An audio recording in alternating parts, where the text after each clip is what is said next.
The following program contains stunts performed by professional degenerates. Viewer discretion is advised. Ow, what the This is MTV Loving My Crib. Miss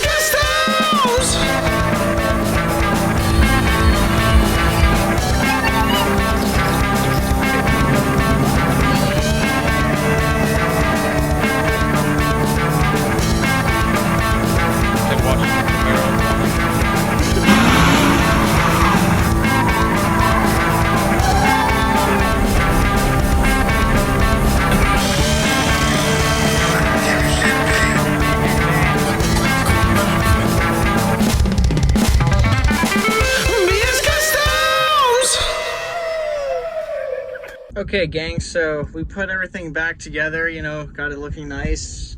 We actually took it out to a car show over the weekend, but turns out I guess it doesn't like to be looking nice, because when we try to leave, we couldn't go. Like it would just keep going like that.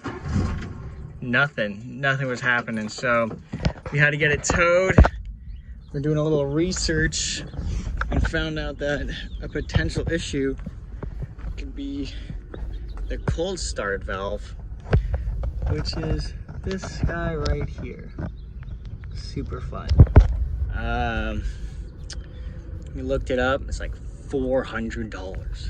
Crazy. It's like the most expensive part on the car. Don't know why. So we're out here with the manual, trying to figure this out. I looked at it now, and turns out that the connector is actually broken. So I'm wondering if that's an issue, like, because it's just loose. Like, look at that. I don't think it's supposed to do that. I'm gonna just unplug it. Oh yeah, see, it's missing. It's all busted. And see if it starts without it now, you know? Because if that's the issue, might just have to splice something. I don't know. I really don't want to mess with that connector because that looks kind of important. I don't even know if I could buy a new one, but we'll see. Might have to get interesting. Here we are attempting to start the car without the cold valve. Oh man, well maybe that's not. Yeah, see, it just keeps dying.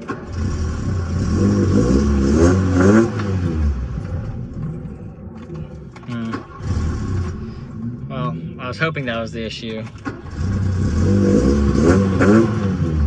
Yeah, no, like if you can see, I just keep pressing on the gas. Try to keep it running, but nothing, just keeps dying out.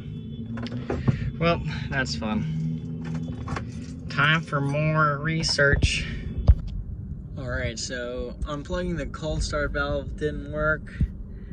I really hope it's not that, because, you know, it's just expensive, but not that hard to replace. One of the easier steps to do would be the fuel filter. I mean, that doesn't look like it's been changed in a while, so it could very well be clogged up. We got a new one, so we're gonna just pop this one out, put the new one in, and see if that fixes this whole issue, which would be freaking great. So here we got our new Bosch fuel filter. Here's the old one, also Bosch. Just wanted to keep the same brands because that's what it came installed with. You notice on the old one there's an arrow that's indicating the direction of fuel flow. So, oops, this one also has it. This one's nice because it says flow. So we're just gonna swap those in and out. Okay, so we got the new one in, but if you notice, the old one had this extra like extension on it. I'm not sure if this thread is different than this one, but I mean this threaded in pretty good. I'm just gonna pop that off and see if, you know, it's like a adapter for the threads or not. But I mean, if I could run just like this, that'd be great. But we'll see. I'll tighten this up, run it, pop that off, or at least try to see if it starts just like this. Ugh. No, well, see what happens. Alright, so I popped that fitting off. So it's the same threads in there, but if you look in here, full size. So it goes from like a bigger one to a smaller one. I'm guessing that has to do something with like the field pressure. I mean, it looks original, so I'm pretty sure the Germans designed it that way for probably some simple reason, but I don't fucking know. So we're gonna put it back on, you know, just because it seems like that's the right thing to do. All right, so we got the new fuel filter all buttoned up. Well, I guess not buttoned up, but the fittings are tight.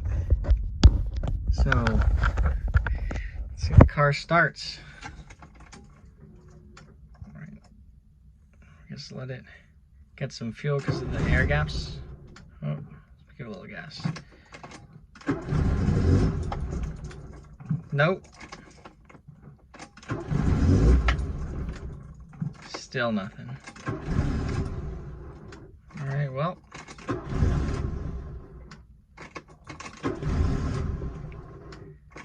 Well, at least it has a new fuel filter in it.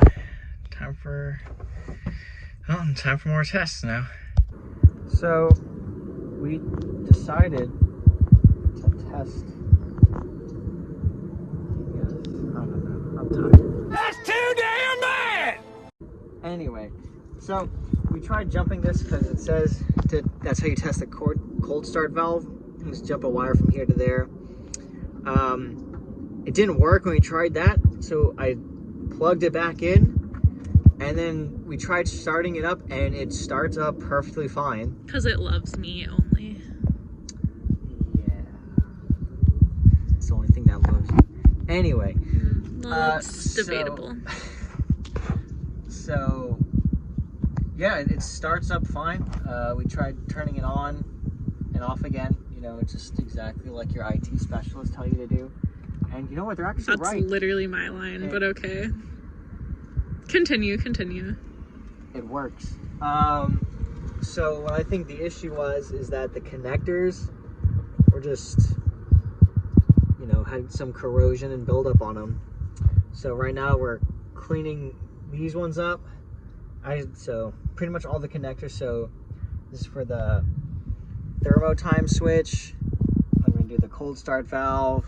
This is some like pressure switch or something. Anyway, so yeah, we're just gonna clean them up and spray them with this electrical spray clean. Yeah, we're using the spray cleaner. I'm pretty sure it's from the 80s. It's probably very expired, but it works hella well. So better not run out because you'd have to time travel to get more. Update on the no start problem. We've come down to the conclusion that it was most likely the Thermo-Time Switch, because that pretty much tells the cold start valve when to come on and off again. There's like a bunch of different ways to test it, like especially reading from the book. Kind of complicated. The easiest way I found was that you kind of just take this off, or you know, like unscrew the cold start valve, and then you jump the Thermo-Time Switch. You just make that ground connection. So the green wire is the ground. And then, so what I did, or what I'll show you, is that I'm just gonna jump that ground to the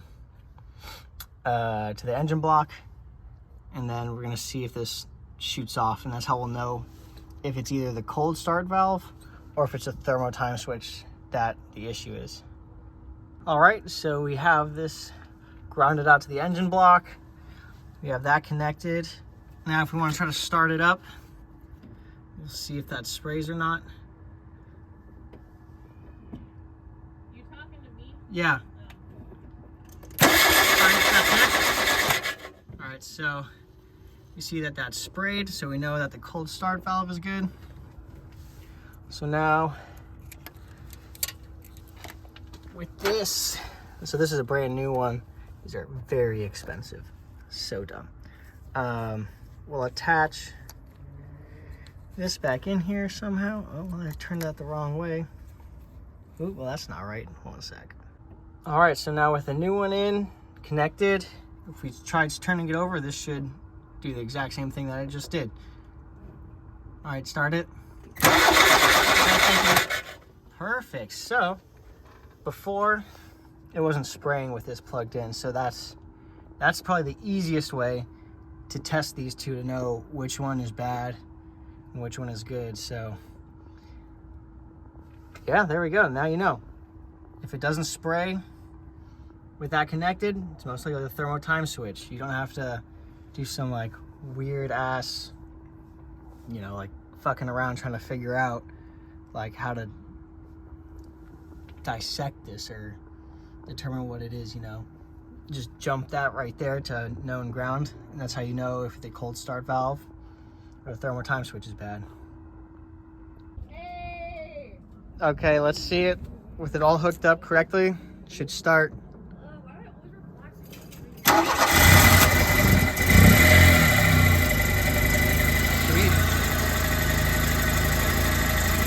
Perfect, it's fixed.